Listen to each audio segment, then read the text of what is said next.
Fala pessoal, tudo bem com vocês? Meu nome é Igor Cel, eu sou instrutor de voo no Aeroclube de Juiz de Fora. Vamos para mais uma aula dentro das preconizações de toda quarta-feira. A gente ter uma matéria diferente, uma aula diferente e uma abordagem específica dentro de dúvidas que possam surgir aos senhores.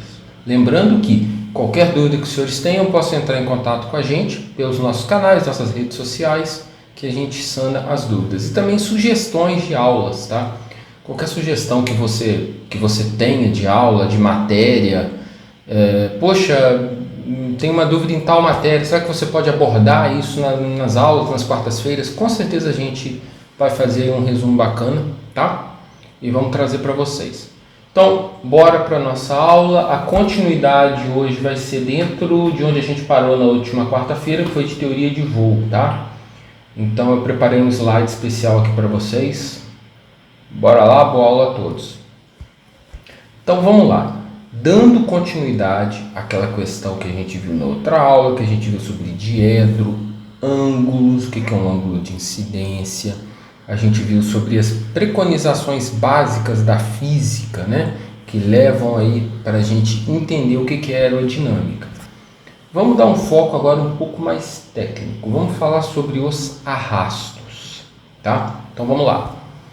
Conforme estudado anteriormente, o arrasto é a componente da resultante aerodinâmica paralela ao vento relativo. Ou seja, a gente não vai conseguir ter um deslocamento da nossa aeronave, do nosso aerofólio, tá? Da nossa asa. E agora vamos fazer aqui um parênteses. Vamos trabalhar a aeronave e a asa, tá? Porque o foco nosso é a gente falar das preconizações aerodinâmicas. Então vamos falar da asa, do aerofólio, tá? Então não tem como a gente ter um aerofólio em deslocamento se você não tiver como um subproduto desse deslocamento ou da sustentação gerada por esse aerofólio ter um subproduto chamado arrasto. Qualquer corpo em deslocamento na atmosfera, né? Deslocamento no sentido horizontal, vamos ter um vento relativo ao contrário, não existe um deslocamento se você não tiver um arrasto, tá bom? Como também não existe, a gente vai ver mais para frente sobre centro de pressão, algumas questões relativas ao aumento ou diminuição de ângulo de ataque, a gente não tem como aumentar o ângulo de ataque sem aumentar o arrasto. Tá? Então, trabalhou angulação de aerofólios para uma maximização aerodinâmica de performance, você altera o coeficiente de arrasto. Tá? Então, bora lá. Em pequenos ângulos de ataque, olha só, a gente acabou de falar de ângulo de ataque, então vamos fazer aqui um resumo bem rápido. Em pequenos ângulos de ataque há pouco arrasto. Um pequeno aumento no ângulo de ataque produz mais arrasto. Se você olhar aí, ó, nessa imagem, a gente tem uma asa, tá? Um aerofólio aqui. Então ele está num deslocamento horizontal, é uma asa de um avião deslocando para frente, está em voo lá. A gente vê que os filetes de ar, eles passam de forma uniforme na asa. Nesse caso, nesse perfil aí, eu peguei específico esse perfil porque ele é um perfil um pouquinho mais complicado, que é o perfil simétrico. Qual a diferença de um perfil assimétrico para um perfil simétrico? O perfil assimétrico, o intradorso da asa ou cambra inferior, dependendo da bibliografia que você pegue, uma mais antiga, você vai encontrar a palavra cambra, tá? Então, a diferença de ar no intradorso e do formato dele para o extradorso é o que vai gerar um coeficiente de sustentação maior. Nas asas assimétricas, o nosso intradorso é reto e o nosso extradorso, a parte superior da asa, ele é côncavo, ele é curvo.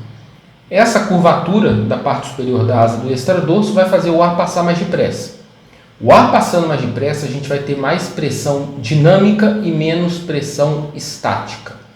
Mais pressão dinâmica e menos pressão estática, que no intradorso é justamente o contrário, a gente tem mais estática e menos dinâmica, vai resultar no surgimento de um centro de pressão na sua asa, que vai criar resultante aerodinâmica. A gente vai esmiuçar isso um pouquinho numa aula um pouco mais para frente, tá? Mas vamos nos ater aqui à nossa figura. Então você vê que os filetes de ar estão passando de forma uniforme, tá? Esse D, no sentido contrário do deslocamento, eu estou supondo aqui que a nossa asa está deslocando da direita para a esquerda, tá olhando para frente aqui para o monitor, tá? Esse D é de drag de arrasto. Então não tem como você ter um deslocamento de um aerofólio sem gerar um arrasto. Agora, se eu aumentar essa asa, colocar, por exemplo, no meu avião um narizinho um pouquinho para o alto, essa asa aumentar o ângulo de ataque, esse arrasto vai ser aumentado consideravelmente. Então qualquer alteração no ângulo de ataque gera arrasto. O escoamento do ar nessa condição que está aí, apesar da gente ver que tem um arrasto e tal, ele é bem tranquilo, tá? Porque você vê que a camada limite está circundando o perfil de uma maneira muito uniforme, tá? E não há uma turbulência, levando em consideração que a gente está operando numa atmosfera calma. Então não estou colocando aqui questões de turbulência, variações atmosféricas. Não há turbulência perceptível no deslocamento uniforme desse aerofólio e nem há descolamento de camadas, tá? Então bora lá. Olha aí, aqui ó, a gente já tem a mesma asa, tá? O mesmo aerofólio, se você der uma olhadinha aí, é o mesmo aerofólio, só que aqui em umas situações um pouquinho diferentes, ó. Em ângulos de ataque um pouquinho mais moderados, o arrasto ele vai se tornar tão significativo que ele vai passar a ser exponencial e aumentar de uma forma muito rápida. Então, se olhar essas duas figuras, ó, na primeira a gente tem a asa, tá? Voando nivelado, camada limite tranquila ali, show de bola nosso voo. E agora eu resolvi vir cabrando o avião, vim trazendo o avião, aumentando ali, né?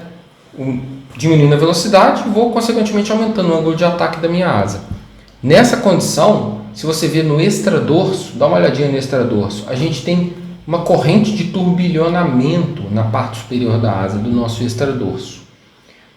Com a barreira natural do ângulo de ataque está sendo aumentado, você cria uma barreira de arrasto muito forte na ponta da asa e na região ali do intradorso. E esse ar que não vai correr de uma forma tão uniforme igual estava correndo anteriormente, vai gerar um turbilhonamento no extradorso da asa e bem próximo do bordo de fuga, tá? Então, esse turbilhonamento começa a causar um arrasto que vai prejudicar o voo. A forma que eu tenho de contrapor esse arrasto, eu quero manter o avião subindo. Se eu só trouxer o nariz do avião, aumentar o ângulo de ataque da minha asa e não fizer mais nada, a velocidade vai drenar, o arrasto vai ser tão grande que o centro de pressão não vai gerar sustentação na minha asa, eu vou entrar em um stall. A única forma que eu tenho de manter o meu avião livre do stall numa subida condizente com a performance da minha aeronave é através de potência, eu aplicar potência, tá? Então, quem já realizou voo aí, desde os primeiros voos, né? Voo ascendente, o que a gente tem que fazer no voo ascendente? Eu quero subir de 5.000 pés para 6.000. Primeira coisa, vou aplicar potência no meu avião para o regime de subida e vou vir trazendo meu manche para a velocidade de subida. Se eu vir trazendo meu manche sem aplicar potência, a velocidade vai drenar. Drenando a velocidade, consequentemente, o avião vai chegar uma hora que o centro de pressão não vai conseguir gerar sustentação. Você vai entrar numa condição de um pré-stall e vindo consequentemente a um stall, tá? Então, aumentando o ângulo de ataque da minha asa, aumentando, nem que seja de uma forma muito rápida, eu fiz um desvio rápido ali, puxei o manche inadvertidamente, aumentou rápido o ângulo de ataque. Qualquer aumento mais sensível que seja no aerofólio vai gerar um arrasto no extradorso e próximo ao bordo de fuga muito forte. Principalmente perto da raiz. Por que perto da raiz da asa?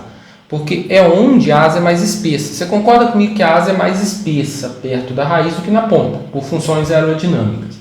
Ali tem mais pressão, perto da raiz. Então é ali que a gente vai criar o desbalanceamento e o arrasto consequente de um aumento do ângulo de ataque, tá? Não existe ganho de sustentação sem aumento de arrasto. É um subproduto e a gente vai ver que a gente tem umas preconizações, uns termos que é o arrasto induzido e arrasto parasita, tá? Mas vamos lá. E aqui eu tenho uma fórmula do arrasto, tá, gente? Não é para, nossa, eu não gosto de fórmula, Igor, o que eu faço? É para entender, tá? Não é que essa fórmula vai ser cobrada na banca, mas é para a gente entender, porque ela é visual, né? Então a gente bate o olho, a gente vê quais são os itens ali que efetivamente a gente pode trabalhar para diminuir o arrasto e que a gente tem que evitar para evitar uma condição de um stall, tá? Então, vamos lá. Arrasto e turbulência. O arrasto é causado numa zona de turbulência. Ponto. É igual a gente viu na página anterior aqui, né? Lá no extradorso. É uma zona de baixa pressão atrás de um corpo, ao qual vai produzir uma sucção deste corpo para trás. Abaixo, ó, focando um pouquinho na fórmula, temos ali o D do arrasto, que é igual ao coeficiente de arrasto, tá? Densidade do ar, multiplicado pela área da asa, pela velocidade ao quadrado. Então, analisando de uma forma bem genérica essa nossa fórmula, ó, o arrasto depende de densidade do ar. Então, presta atenção, vamos analisar um termo, um item por vez. Ó. O arrasto depende de densidade. Quanto mais denso o ar, melhor a sustentação. Eu consigo gerar sustentação sem gerar um arrasto, como um subproduto dela? Não. Então, quanto maior a densidade, melhor a sustentação, consequentemente, maior vai ser o arrasto. Tá? Velocidade. Quanto mais velocidade, mais o ar fica compressível. Tá? Eu não vou entrar aqui em conceitos relativos à aerodinâmica de alta velocidade, que já é um tema um pouquinho mais abordado mais para frente nos cursos de piloto comercial, tá? Mas a partir de uma determinada velocidade, um regime de velocidade constante, o ar fica compressível. Então, maior velocidade, maior sustentação, consequentemente maior arrasto. Maior área de asa, tá? Então, com mais asa, você concorda que eu tenho mais condição de ter mais área exposta à sustentação? Com mais sustentação, mais arrasto. Então você vê que tudo é linkado na sustentação, tá? Na finalidade do aerofólio, que é tirar o avião do chão, tá? E o coeficiente de arrasto. Numa asa que tem um coeficiente de arrasto muito grande, obviamente, ele vai existir. E ele é proporcional, vamos lá. Quanto maior a densidade, maior arrasto. Ao quadrado da velocidade. Então a gente já vê em algumas fórmulas mais à frente que a gente vai ter o quadrado da velocidade. Ele é proporcional à velocidade ao quadrado. A área de asa, que a gente acabou de falar, quanto mais área de asa, mais arrasto, tá? E o coeficiente do mesmo. Então essa fórmula é mais para esmiuçar, para a gente visualizar, né? De uma forma ali bem tranquila, o porquê do arrasto e como a gente não consegue, vamos dizer assim, desacoplar, usando um termo de autopilot, né? A gente não consegue desacoplar o arrasto da sustentação. É um subproduto da mesma, tá? Obviamente que algumas asas mais novas das aeronaves, asas feitas de materiais sintéticos, né, de fibras e tal, elas buscam ter um refinamento muito grande. Se você pegar a asa do planador, a asa do planador ela é muito alongada. Para quê? Para você ter uma sustentação muito boa, mas para você evitar o arrasto. É uma das preconizações básicas do alongamento para evitar um arrasto. E a gente vai ver que é o arrasto induzido, tá? Vamos lá. Ó, falando no danado aí, arrasto induzido. Já vimos, ó, então eu vou ler aqui o conceito, tá, gente? Mas é para a gente ir passo a passo, para a gente ir explicando. Eu acho que é mais interessante. Vamos lá. Já vimos que quando o ar escoa sobre uma asa, a pressão é maior no intradorso do que no extradorso. Então vamos lá, o intradorso ele é mais reto, o extradorso é curvo. Voltando lá ao tubo de Bernoulli, né? O princípio de Bernoulli é o tubo de Venturi. O ar passando por uma superfície com uma velocidade menor, eu tenho uma pressão estática maior. O ar passando por uma superfície curva ou por uma superfície mais estreita, para as moléculas passarem por essa superfície estreita e chegarem, no caso da asa, no bordo de fuga, elas precisam ser aceleradas. Acelerando eu tenho mais pressão dinâmica e menos pressão estática. Como eu tenho mais estática embaixo e menos estática em cima, eu tenho mais pressão no intradorso da asa. Isso resulta no diferencial de pressão e, consequentemente, no surgimento do centro de pressão. Tá? Mas nem tudo é perfeito, né? Como resultado dessa diferença de pressão, o ar vai escapar do intradorso em direção ao extradorso pela ponta das asas. Por que pelas pontas das asas? A asa ela é mais espessa, ela é mais grossa, próximo à raiz, próximo à fuselagem do avião. ela vai afinando em direção às pontas. Mais pressão perto da raiz, menos pressão perto das pontas. Esse ar vai fugir sempre. Falou em atmosfera, falou em aerodinâmica, falou em temperatura, em meteorologia, é da alta para baixa. Então, se eu tenho mais pressão de ar ali na região da raiz, né, um diferencial maior de pressão, se eu tenho ali mais ação de ar ali e menos nas pontas, ele vai correr da raiz em direção às pontas. Então, o ar ele vai pegar no sentido da asa e vai fugir. E ele foge lá na ponta da asa em direção ao extradorso. Para quem já viu aí algumas imagens de pousos e decolagem dos spotters, né, nos aeroportos principais aí do mundo, você vê aquelas filmagens bonitas, aqueles aviões aproximando, aí você vê lá o 747 aproximando, os A380. Se ele está filmando ali numa hora que tem muita umidade na região, você vai ver que na ponta das asas deles e em algumas partes ali mais coesas da asa, vamos falar assim, atuadores de flap, partes que tem ali wing fences e tal, você vai ver que vai gerar pequenos turbilhonamentos. Esses turbilhonamentos são os vortex generators, que são subprodutos do arrasto induzido. Tá? Eu estou abordando até um pouquinho mais para frente a matéria para meio que a gente visualizar essa situação, tá? E a gente entender por que ele foge, tá, para a ponta da asa. E esse ar fujão tem até nessa figura aí, ó, na imagem, nas duas imagens, um aviãozinho menor ali, né? Você vê o ar fugindo do intradorso para o extradorso, vai dando aquele turbilhonamento, e uma aeronave maior decolando. Esse ar, aonde o avião passou, o aerofólio passou, ele gera uma região de turbulência atrás. Dependendo do avião, vai surgir uma esteira de turbulência atrás. Essa esteira de turbulência, gente, dependendo da aeronave que você está e da aeronave que está na sua frente. Por exemplo, estamos num ponto de espera para fazer uma decolagem e vai no nosso Cessninha, tá? No nosso Cessna 72, estamos lá paradinhos no nosso ponto, esperando a torre liberar a gente para decolar. E está decolando gloriosamente na nossa frente um 737.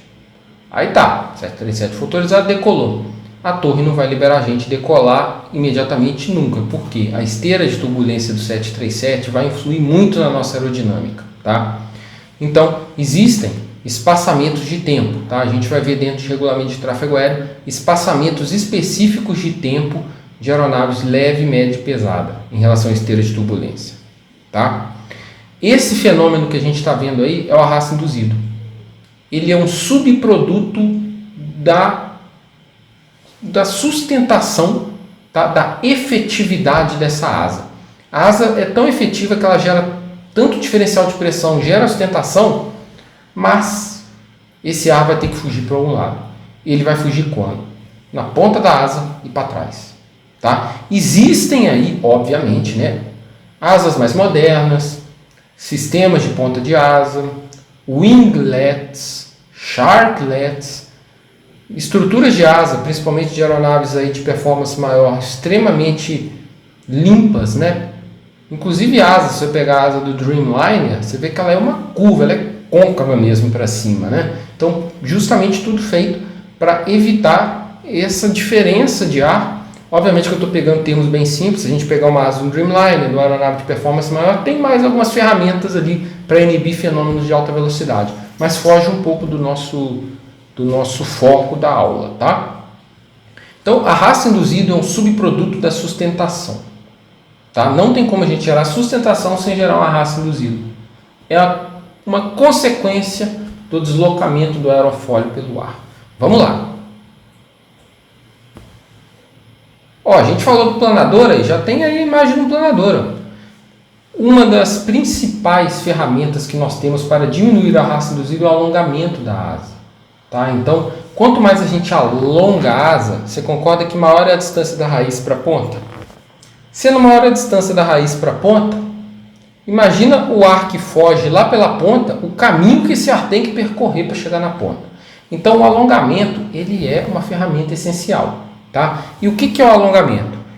Ele é um resultado entre a corda média aerodinâmica, a envergadura e a área da asa, tá? Novamente tem uma formulazinha ali para a gente ver a relação entre eles, mas não é para a gente memorizar, tá? É só para a gente entender de uma forma muito simples. Então, por isso que o planador ele tem um rendimento tão bom, ele consegue tanta sustentação com pouco arrasto. A própria estrutura do planador favorece isso, que ele é um avião que tem um refinamento muito grande, né? Mas a asa do planador é uma obra de arte, né? Então ela gera uma sustentação muito grande, subproduto do alongamento e reduzindo muito o arrasto induzido. Ah, vai acabar com o arrasto induzido e o planador não tem?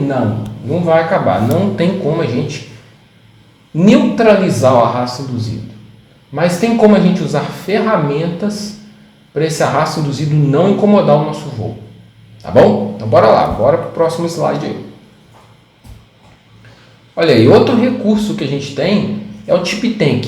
Aí tem a imagem de um avião clássico, né, que tem os tip tanks, que são os tanques de ponta de asa.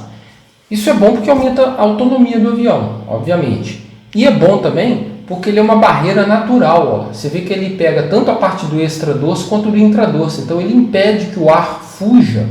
O ar fujão, vamos dizer assim, né, que vai da raiz em direção às pontas, ele bate lá no tip tank e fica ali pelo intradorso mesmo. Tá? Obviamente que é um recurso utilizado muito empírico. Tá? E hoje é muito mais útil os winglets, né, asas muito mais refinadas. Mas de qualquer forma é um recurso que pode ser utilizado. Tá? Isso é o arrasto induzido. Agora a gente vai falar do arrasto parasita. Arrasto induzido é um subproduto da sustentação. Então todo aerofólio vai gerar um arrasto parasita. A asa do seu avião vai gerar um arrasto induzido. Tá? Vai gerar um arrasto induzido. Fiquei no parasita na cabeça aqui porque a gente vai falar agora. Então a asa do seu avião vai gerar um arrasto induzido. Não tem como. Você está deslocando um aerofólio na atmosfera, ele vai gerar sustentação, vai gerar um arrasto. Beleza? Só que o avião não é feito só de asa, né? O avião tem algumas outras partes ali. Tem estrutura, para-brisa, motores, trem de pouso. Né? Tem umas partes ali no avião que tecnicamente não são feitas para gerar sustentação. E a novidade boa, a notícia legal, é que essas partes também geram arrasto. Então, a asa, além de ela gerar sustentação para o seu avião, ela tem que contrapor o arrasto induzido e tem que segurar o avião para ele não descer não descer para a terra por causa do arrasto parasita. Tá? Então, num conceito bem simples, de uma forma bem simples, o arrasto parasita é aquele arrasto de todas as partes que não geram sustentação. Pneu do seu avião, ele só está ali gerando arrasto em voo. Ele tem uma função em solo, não tem uma função em voo. Então, para isso, temos as aeronaves que têm trem de pouso escamoteável. Né? Os dois motores, se você olhar nessa mesma figura aí desse jato aí, ó, você tem dois bocal lá atrás, né? Dois bocais gigantes aí. Então, são dois motores ali, a reação estilo Pitot, tá? Isso aí a gente vai ver mais para frente na teoria de alta velocidade. Então eles geram um arrasto muito grande. Obviamente que tem a função aerodinâmica de colher ar para o motor para o avião deslocar. Mas ele tem ali uma barreira natural. O para-brisa do avião, o spinner do avião, o charuto do avião. Né? Obviamente também que o avião é feito de uma forma aerodinâmica. Né? Também não é feito para ser um quadrado voador. Né? Ele é feito ali, o charuto para ser totalmente aerodinâmico. Mas de qualquer forma ele tem um coeficiente de arrasto. Esse arrasto das partes do avião que não geram sustentação são chamados arrasto parasita. Arrasto induzido é o arrasto de tudo que gera sustentação para o avião. Subprodutos da sustentação dos aerofólios. Tá bom? Então bora lá. Deixa eu adiantar aqui para vocês. Vamos falar um pouquinho de um conceito que às vezes gera muita dúvida, tá, gente? O que é a tal da área plana equivalente, tá? A área plana é uma placa mesmo, é uma área, tá? Uma placa mesmo. Vou pegar, tá vendo? Isso aqui é meu tablet, ó. Esse aqui é meu tablet. Isso aqui é como se fosse uma placa, tá? Que o coeficiente de arrasto do meu avião é equivalente nessa placa. Então, se o coeficiente de arrasto do meu avião for 1, eu tenho que ter uma placa com valor 1 para mim fazer todos os cálculos do que eu vou tirar, né? Que eu vou afinar na estrutura do meu avião para reduzir esse arrasto. É uma placa teórica, vamos dizer assim, tá? Então na imagem aí está bem claro, ó, a gente tem um avião, a nossa estrutura do nosso avião sem as asas, né? E temos uma plaquinha ali, ó. Essa placa plana, ela vai ser perpendicular ao vento relativo, né? O arrasto dela é equivalente ao valor do arrasto parasita do avião.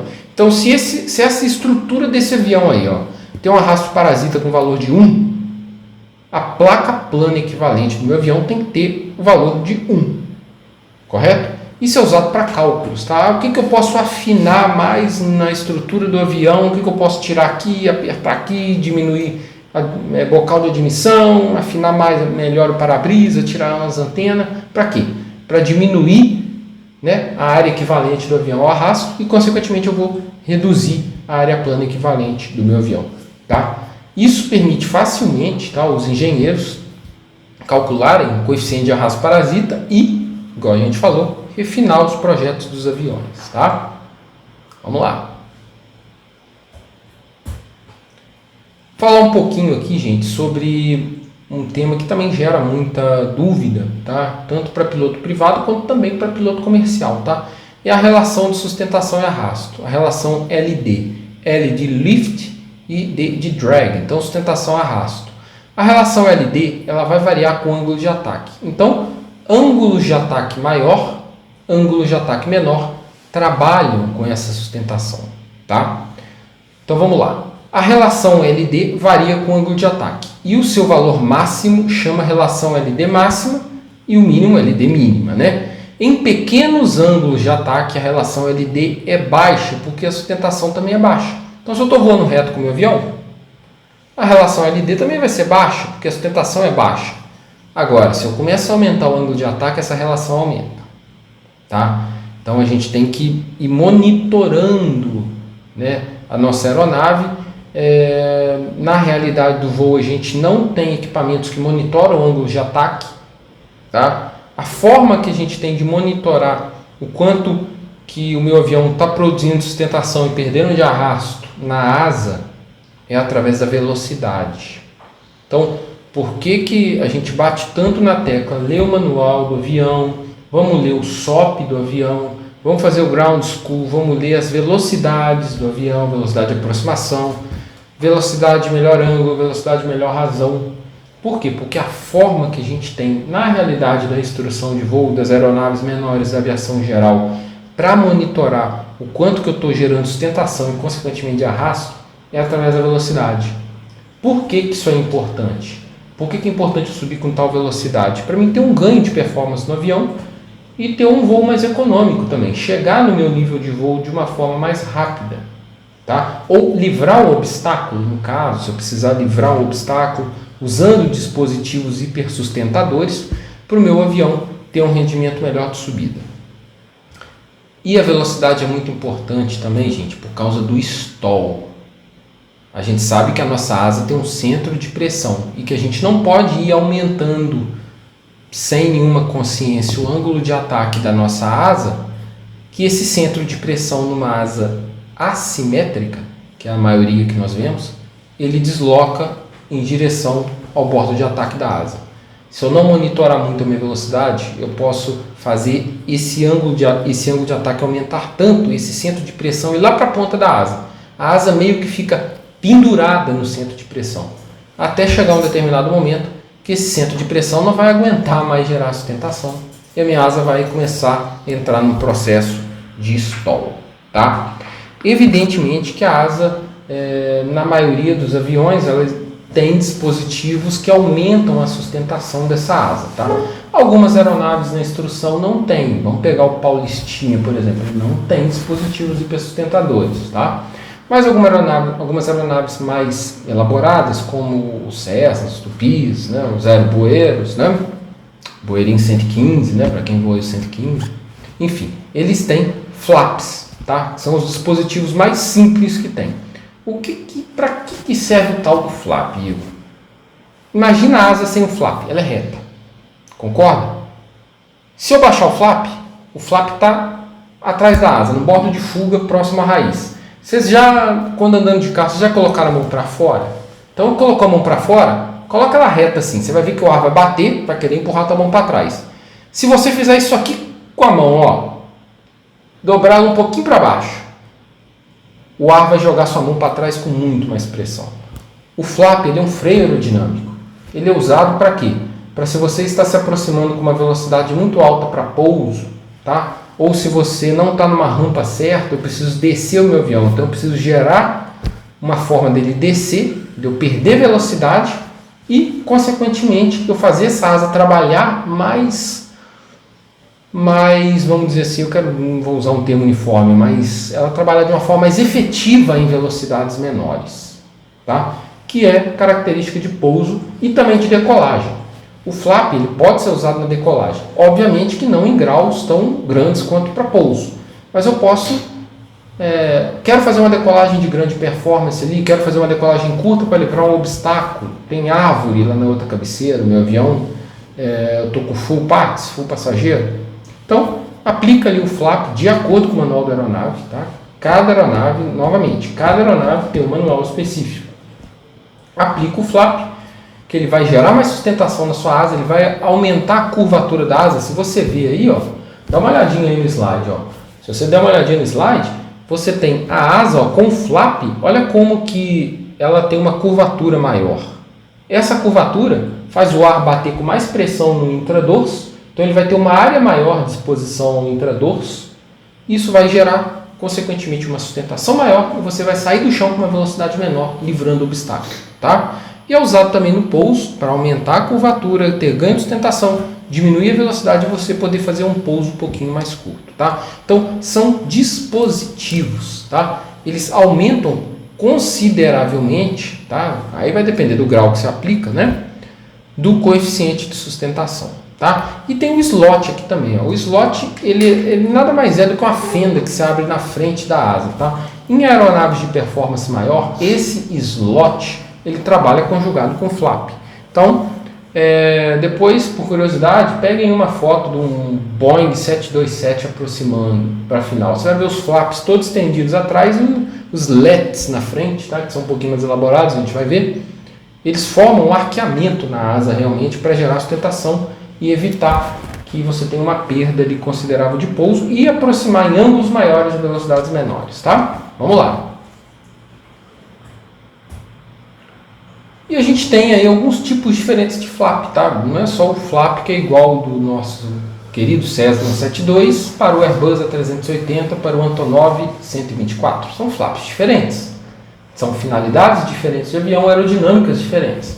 Então, ele é um dispositivo hipersustentador que aumenta o arqueamento, curvatura, igual a gente acabou de falar. Existe o flap simples, que é esse que a gente mais vai ver na aviação geral, tá? Mas existem algumas aeronaves também que tem um tal do flap ventral. O que é o flap ventral? Ele tem uma lâmina que só desce a parte inferior da asa, só a parte do intradorso. Você não vê ele descendo, olhando para o lado, olhando para a asa, você não vê. Tá? Você precisa de uma indicação de um equipamento que ele desceu, um equipamento de bordo. Tá?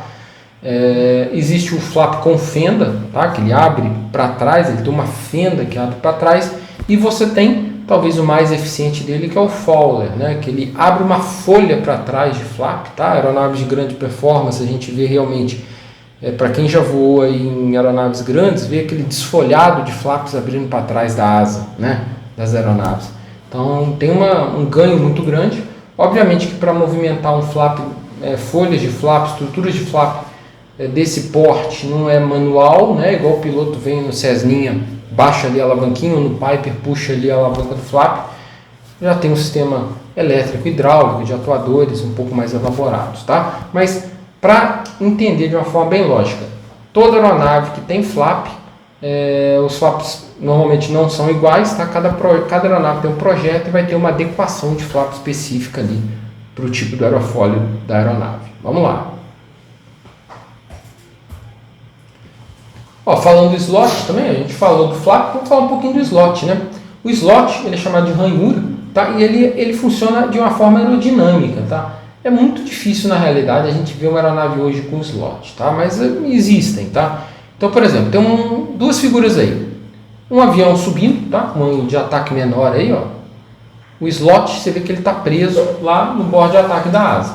Mas à medida que o piloto vai aumentando o ângulo de ataque, aumentando, até chegar perto do ângulo crítico, essa ranhura se abre, esse slot na frente da asa se abre, possibilitando um escoamento do ar para o extradorso. Por quê? Ele permite que o ar não seja embarreirado, não crie uma turbulência muito grande no extradorso. Ele é uma fenda que desvia o ar de uma forma mais efetiva para o extradorso, evitando que a aeronave venha a estolar. Tá? Temos o slat, que é uma lâmina móvel que permanece recolhida durante o voo e se estende quando necessário. Tá? Normalmente o slat ele é conjugado com flap nas aeronaves maiores, tá? E ele tem normalmente ação hidráulica, tá? Juntamente com o sistema de flap aí. Vamos lá. Ó, aí temos um slat, tá? Na figura, tem a mesma função basicamente do slot, só que ele é um pouquinho mais complexo, tá? O stall em alguns aviões, isso aqui é outro conceito interessante. O stall em alguns aviões tende a iniciar pela ponta das asas, porque é uma região que a gente tem menos pressão do que na raiz, que a raiz é mais espessa. Então ele tende a fugir o ar por ali, iniciando o stall ali. Isso é totalmente indesejável, porque ali é onde estão os ailerons. Imagina se a sua asa começa a estolar perto dos ailerons. Você vai ter comando de bank no seu avião? Não vai ter. Então, algumas aeronaves, para evitar que isso aconteça, né, tem ali slots de bordo de ataque, tá? Que eles ficam ali no extradorso da asa, só que bem perto do bordo de ataque. É difícil de ver. O que a gente mais vai ver nas aeronaves é a ponta das asas torcidas. Isso aí é muito difícil da gente ver a olho nu, tá? Mas as pontas das asas das aeronaves, elas têm um ângulo de ataque um pouquinho menor do que a raiz. Para quê? Para evitar que o stall aconteça ali. Se acontecer ali, você perde efetividade nos seus ailerons. E se a sua aeronave vier entrar numa trajetória, numa espiral descendente, você não vai ter muita efetividade para recuperação. Tá bom? E também evitar, obviamente, que a aeronave entre numa condição dessa. A não ser que seja, óbvio, para a questão de treinamento, uma questão proposta por manual para treinamento. Tá bom, gente? Vamos lá. E aqui tem uma curiosidade para a gente finalizar, tá? Muitas vezes a gente falando de stall, a gente memoriza, eu tenho que trazer o nariz do meu avião para cima, botar o narigão para cima e o avião vir drenando a velocidade até o centro de pressão sair da minha asa e ele estolar. Bom, não está muito distante da realidade não, mas a gente pode estolar com o avião praticamente nivelado. Como? Asa gerando sustentação. Concordam comigo? Vamos fazer um exercício aqui. Asa gerando sustentação. Está gerando arrasto.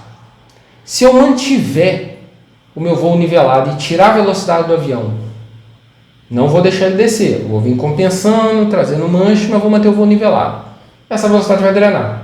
Você concorda que vai chegar um momento que essa asa não vai conseguir gerar sustentação suficiente por falta de velocidade e o avião vai estolar? Então, uma preconização. Outra questão, se eu tomar uma rajada de baixo, isso é muito perigoso, principalmente em pouso, tá, gente? Decolagem também, mas decolagem você está subindo, mas no pouso. Estou em baixa velocidade, estou com o avião a baixa altitude. Se eu estou numa condição de uma atmosfera muito turbulenta, tome muito cuidado, principalmente com a aplicabilidade de flaps, tá? De acordo com a sua velocidade, e trabalhar a aeronave dentro das velocidades certas de aproximação. É perigoso porque estou aproximando com o meu avião, estou com um ângulo de ataque relativamente baixo. Tá? Agora, se eu tomar uma rajada de baixo, esse ângulo de ataque vai pegar minha asa por baixo. Ó. Olha o ângulo que vai aumentar. Estou deslocando horizontal, ângulo de ataque, vento relativo menor. Tomei uma rajada de baixo, o ângulo de ataque vai me pegar daqui. Ó. Se ele me pegar daqui na condição de baixa velocidade, sem dispositivo hipersustentador, e você não está preparado, você pode estolar em baixa altitude, o que é uma condição muito complicada. Então, tem que se tomar muito cuidado com isso. Stall, uma coisa que precisa ser dita. O stall, ele não é consequência somente da perda de velocidade. A gente monitora a velocidade, né, para ficar livre do stall. O avião não estola por velocidade, tá? O avião, a asa, melhor dizendo, ela estola por ângulo, tá? Então, A ideia do vento, da rajada vindo de baixo, é aumentar o ângulo dessa asa, tá? O ângulo crítico dela, mesmo eu voando numa condição reta. Tá? Então, avião não estola por velocidade. A velocidade, ela monitora o desempenho do nosso avião. O avião, ele estola por ângulo de ataque da asa. Tá bom? Vamos lá. Então, gente, esse é o material que eu preparei para a gente hoje. Tá? Qualquer dúvida que os senhores tenham, eu dei uma resumida muito grande, obviamente que tem mais coisas na matéria, né, para a gente esmiuçar, mas para caber nessa aula, de uma maneira muito reduzida. Qualquer dúvida que os senhores tenham, manda para a gente através dos nossos canais nas redes sociais. Não se esqueçam de curtir, se inscrever nos nossos canais, que sempre tem vídeos novos, conteúdos novos. E obrigado pela atenção, bons voos a todos, para quem já está voando, e bons estudos aí.